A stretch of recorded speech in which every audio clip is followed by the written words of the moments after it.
Hello friends, welcome back to my YouTube channel. तो अभी हम पहुंच चुके हैं देवटसिद्ध।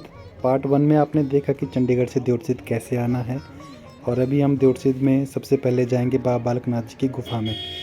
तो देवटसिद्ध में बाबा बालक जी बहुत पुरानी गुफ़ा है, जिसमें मूर्ति स्वरूप में विराजमान है।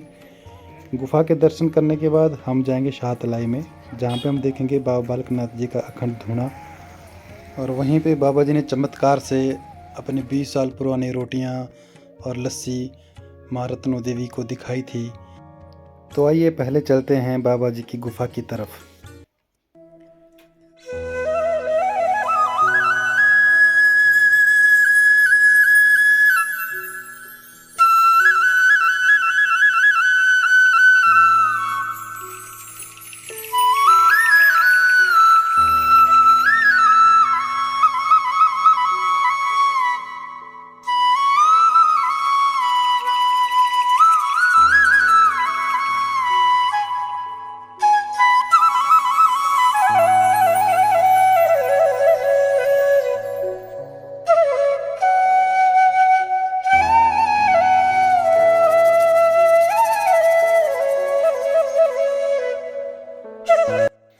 दोस्तों, बाबा जी के भक्त रविवार को यहाँ पे ज़्यादातर आते हैं। तो हर रविवार को यहाँ पे बहुत भीड़ रहती है। तो यहाँ पे बाज़ार में आप देख सकते हैं, यहाँ पे आपको प्रसाद के लिए बहुत सारी चीज़ें मिलेंगी। लेकिन बाबा जी को जो सबसे ज़्यादा चढ़ता है वो है यहाँ पे रोट। तो रोट दोस्तों यहाँ पे मैदे के भी बनते हैं, आटे के भी बनते हैं, गुड़ में डाल के। तो जो भी आपकी श्रद्धा हो आप वो यहाँ से खरीद सकते हैं। जो यहाँ के आसपास के रहने वाले लोग हैं वो अपने घर से ही रोट बना के लाते हैं। तो ये मान्यता है कि बाबा जी को रोट बहुत पसंद है, क्योंकि उन्होंने अपने जीवन काल में माँ रत्नों से सिर्फ रोटियाँ खाई थी लस्सी के साथ। तो इसलिए रोट यहाँ पे प्रसाद के रूप चढ़ाए जाते हैं।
तो दोस्तों, यहाँ पे हमने भी प्रसाद के लिए रोट खरीदे ताकि बाबा जी को चढ़ा सके। और यहाँ पे आगे जूता घर है, जहाँ पे आपको जूते उतार के जाना रहता है। तो इसलिए हमने भी अपने जूते उतार दिए।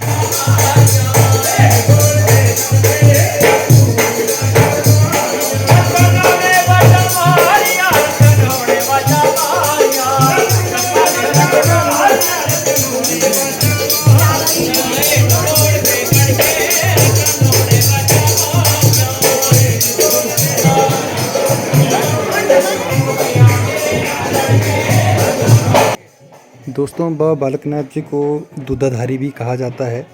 इसके पीछे भी एक कहानी प्रचलित है।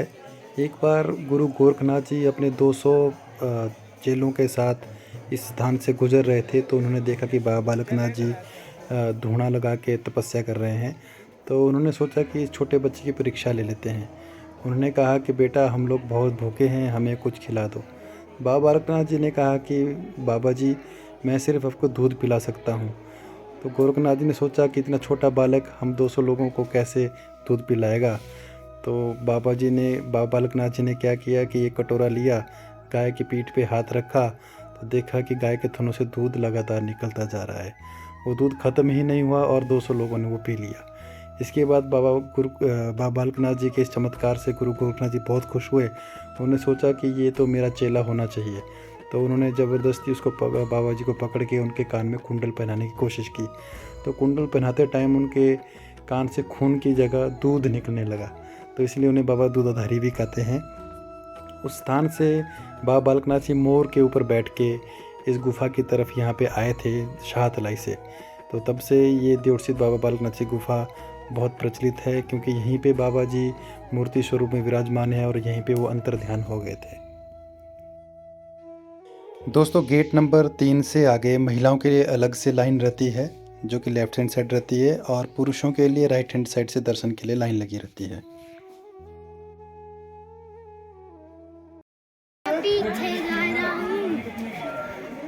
Hello guys, welcome back to my YouTube channel. तो गाइस, ये वो क्या है, आप पबजी तो खेलते ही होंगे गाइस, तो फिर आप पबजी को डिलीट मत मारना। तो ठीक है, बाय।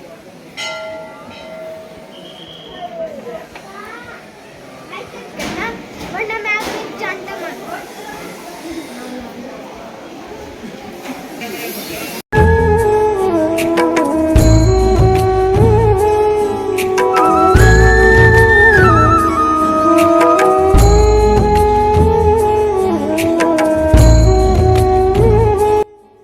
दोस्तों, ये जो चबूतरा आप देख रहे हैं, यहाँ से महिलाएं दर्शन करती हैं, और जो सीधी लाइन जाती है यहाँ से पुरुष दर्शन करते हैं। यहाँ से आगे कैमरा ले जाना अलाउड नहीं है, फिर मैं कोशिश करूँगा कि आपको दर्शन कराऊँ।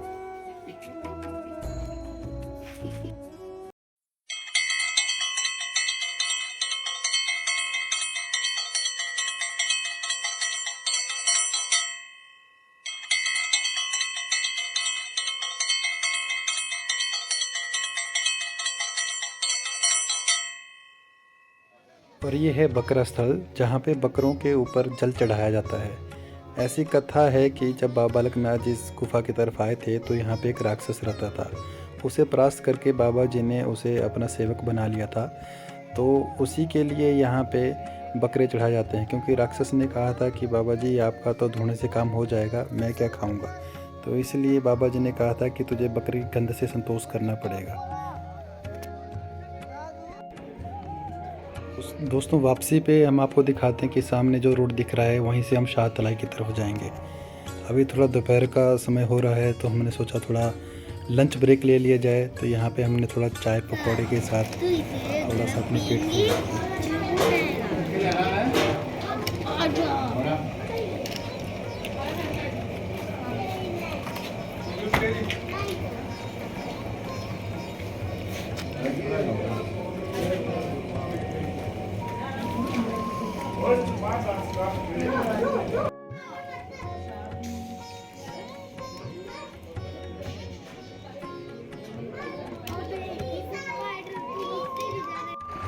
तो दोस्तों, आइए हम चलते शाहतलाई मंदिर की तरफ, जो यहाँ से लगभग 5 किलोमीटर दूर है।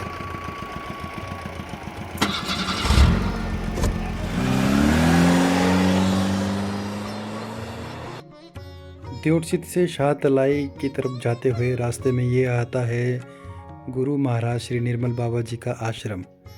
यहाँ पे आपको एक बहुत बड़ी बाबा बालकनाथ जी की मूर्ति मिलेगी। तो यहाँ पे आप फोटोग्राफी के लिए या बाबा जी के दर्शन के लिए रुक सकते हैं।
तो दोस्तों निर्मल बाबा जी के आश्रम के बाद अब हम जा रहे हैं शाहतलाई की तरफ।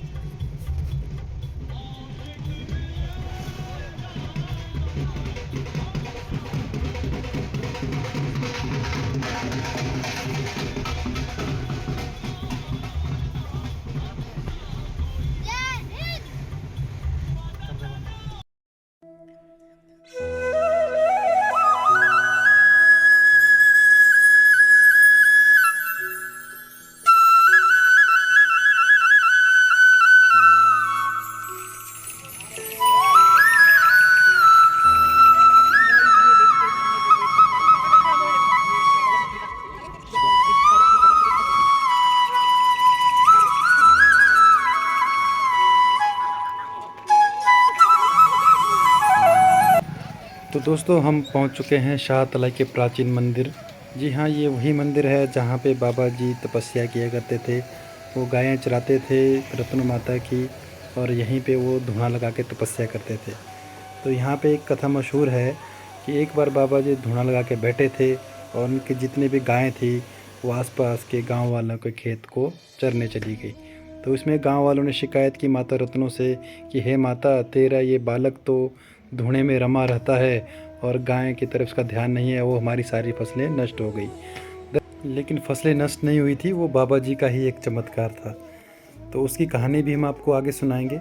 आइए सबसे पहले दर्शन कर लेते हैं बाबा जी की मूर्ति के और उनके अखंड धुएं के।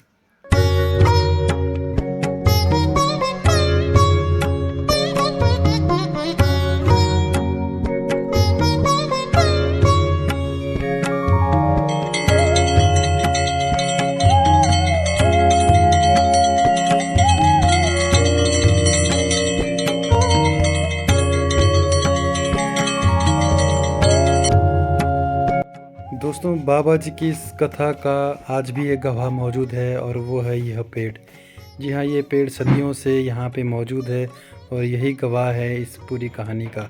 इसी के नीचे बाबा जी तपस्या में लीन रहते थे और जब भी गायें को चराते थे तो इसी यहाँ पे वो अपना धुना रमा के बैठ जाते थे। ये पेड़ आज भी मौजूद है।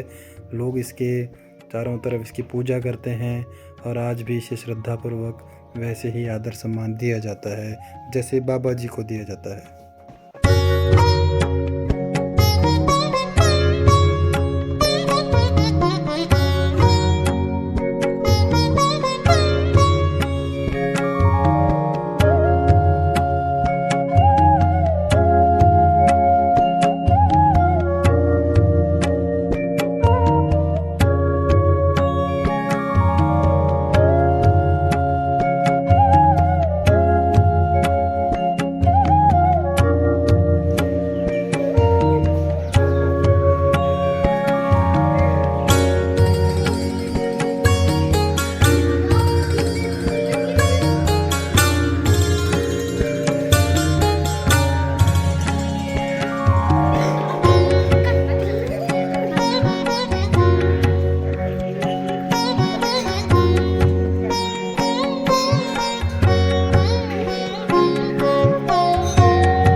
तो दोस्तों कथा के मुताबिक जब गांव वालों ने माता रत्नों से शिकायत की कि आपकी गाय हमारे खेत चर गई हैं, तो माता रत्नों ने गुस्से में आके बाबा बालकनाथ जी से कहा कि हे बाबा, मैंने तुझे 20 साल तक अपनी रोटियां खिलाई, लस्सी दी, तुझे खाना खिलाया, पाला पोसा, तो तूने उसका मुझे ये सिला दिया कि आज पूरे गांव मेरा दुश्मन बन गया है, उनकी सारी फसलें तबाह हो गई। तो इसमें बाबा जी ने उठा कि कहा कि हे माता रत्नों, वो देख फसलें कोई भी तबाह नहीं हुई हैं। तभी वहाँ पे देखा चमत्कार हो गया, कोई भी फसल बर्बाद नहीं हुई थी। और उन्होंने चिमटा उठाया और एक पेड़ को उससे काटा तो उसमें से रोटियां निकली और कहा, ये देख माता, तूने मुझे रोटी की बात की, तो ये है तेरी 20 साल से दी हुई रोटियां। तो दोस्तों वो पेड़ हालांकि आज मौजूद तो नहीं है, लेकिन उसके प्रतीक के रूप में यहाँ पे ये पेड़ बनाया गया है। लेकिन ये स्थान वही है जहाँ पे भगवान जी ने माता रत्नों को वो रोटियाँ दी थी। तो यहाँ पे आप देख सकते हो, यहाँ पे माता रत्नों की मूर्ति बनी है और बाबा बालकनाथ जी की मूर्ति बनी है और प्रतीक के रूप में यहाँ पे रोटियाँ बनाई गई हैं। तो उस टाइम का नज़ारा आप जस्ट इमेजिन कर सकते हो कि कितना वो भव्य रहा होगा जब भगवान जी ने ऐसा चमत्कार दिखाया।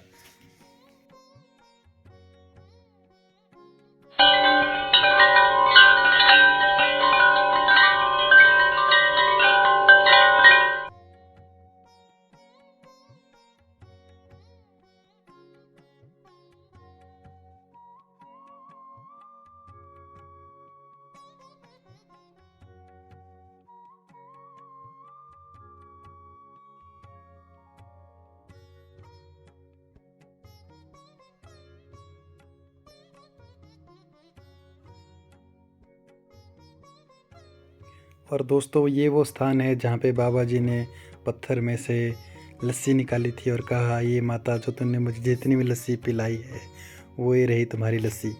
तो यहाँ पे लस्सी तो मौजूद नहीं, लेकिन यहाँ पे वो स्थान ज़रूर है जहाँ पे लस्सी निकाली थी बाबा जी ने।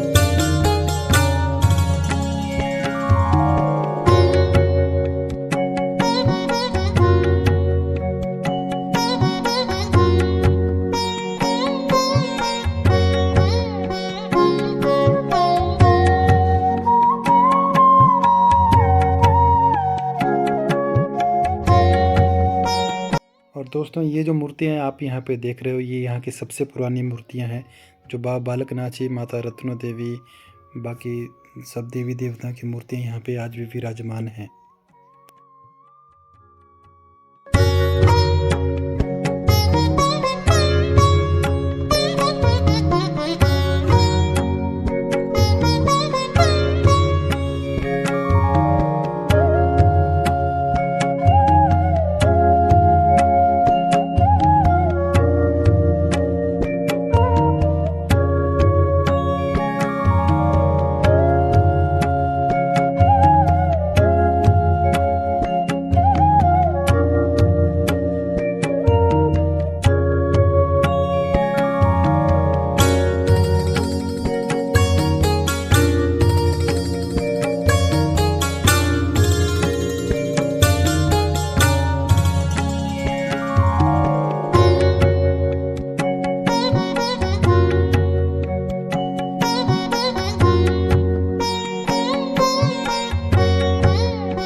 तो दोस्तों इसके साथ ही हमारी शाहतलाई की यात्रा समाप्त होती है।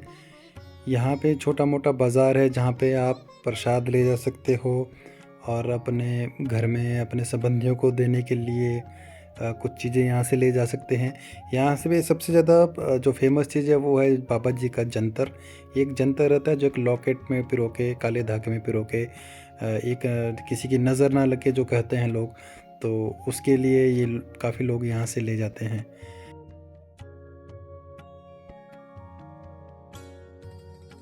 यहाँ पे अभी भी कुछ निर्माण कार्य मंदिर का चल रहा है, तो आपसे अनुरोध है कि आप यहाँ पे खुल के दान करें। तो दान जिस पे करना है वो आपको डिटेल ये सामने बोर्ड पे लिखी हुई दिख रही है। तो आप श्रद्धालुओं से निवेदन है कि आप अधिक से अधिक दान करें।